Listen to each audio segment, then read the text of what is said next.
Hello, welcome to Be Money Wiser. Every time you get a loan, you're anticipating to either get something out of it or to reach or to reap big out of it. But if you don't really stick to the plan, things might turn around on the wrong side. Today we are talking about a loan diversion, and we're going to listen to a story by Luswata Albert, where he tells us why he diverted the money he got that he was supposed to invest in a business, but instead he had an emergency. My name is Albert Luswata. I'm a journalist, I'm a businessman, and I'm an artist. I got a loan from the bank and I wanted to do business of a restaurant. So I got it. After getting it, my kid got sick.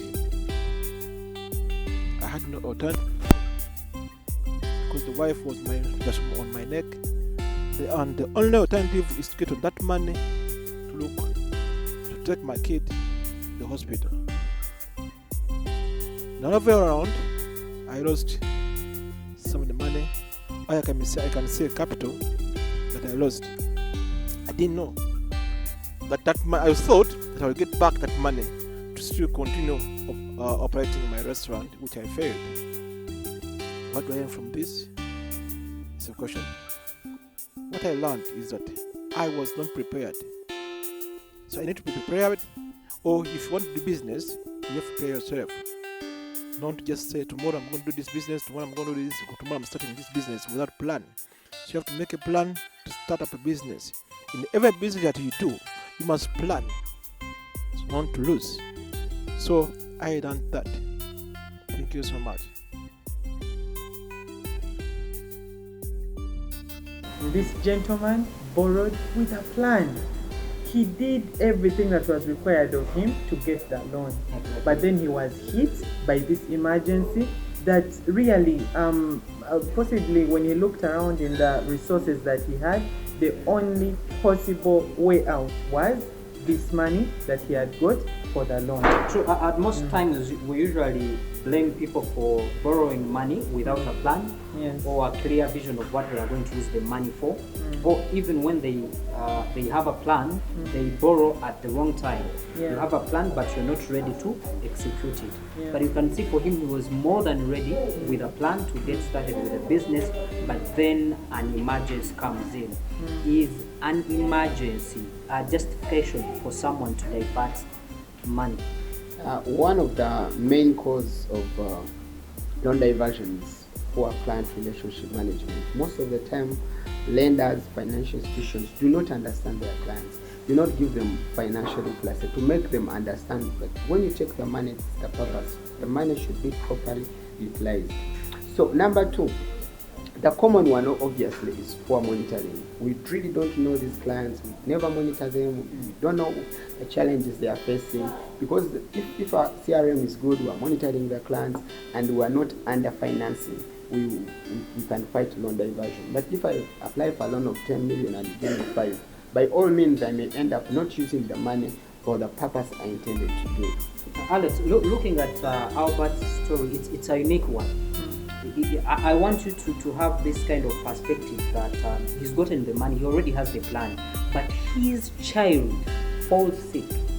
If you're the same person, probably your sister, your mother falls sick, and the only money that is at hand is the loan money, what would you do? The reason I told you that the main cause of diversion dealing, when you look at this experience, is because of poor client relationship management. We do not understand our clients. If you really understand your client, you would tell them that, by the way, we might have emergency loans. Very many banks have emergency loans. Having a loan in a bank does not mean you cannot qualify for a loan. You can run more than even 3 loans, 1 to up to 3 loans, so long as you have the capacity to pay back.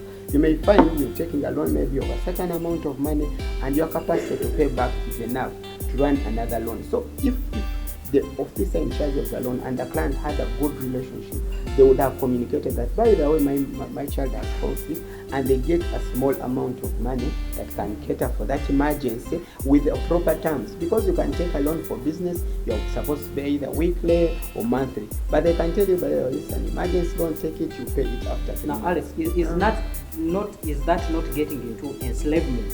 You're already talking about someone who already has a loan, and you're advising them to get another loan. In fact, it's a challenge that people are facing, banks even enticing them to get top-ups.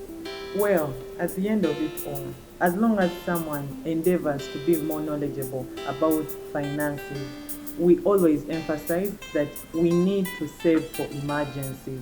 You see, at the end of it all, when you have that buffer, you don't have to end up in this entrapment of borrowing left, right, and center. And at the end of it all, ladies and gentlemen, borrowed money is supposed to use for exactly the reason as to why you borrowed it. And it whether doesn't it's matter. an emergency, whether what has happened, You have to at pay least back. you go and ask for donations and survive. But you always have to pay back. There is no shortcut around that. And your financial institution will also be there to listen and help you out. But as long as you have a plan and a strategy of paying them back. And Doesn't- let's always tell the truth. Sometimes what causes people to fail to pay back is because they come to the financial institutions and never say the truth. They project their cash flow to be high. Financial institutions depend on such a cash flows, give out money, yet we're burdening you. So for us, when we do hotel books, when we do underground checks, and we find out that you have the capacity to pay back, we shouldn't limit you to get the money, solve the emergency. But then the person who is borrowing should have a plan, should know that I am going to use this money, I will earn this much, and I will pay back like this. And even if this business fails and I can't pay back, I'll have plan B, plan C on how to repay that loan. But all in all, the key question that we need to have at the back of our minds as we conclude this discussion is, ladies and gentlemen, are you borrowing with a plan? That's part A. But part B is, Are you sticking to the plan? The last one, but are you saving before even you borrow? If you had the savings, would you go for a loan? Yeah, exactly. So it doesn't matter for whichever reason you're diverting the loan for, Yeah. as long as you've diverted from the original plan, remember, you must pay back. Get onto our YouTube channel, comment and share with us any experience with borrowing, and make sure that you reach out for all the other episodes that you probably missed out.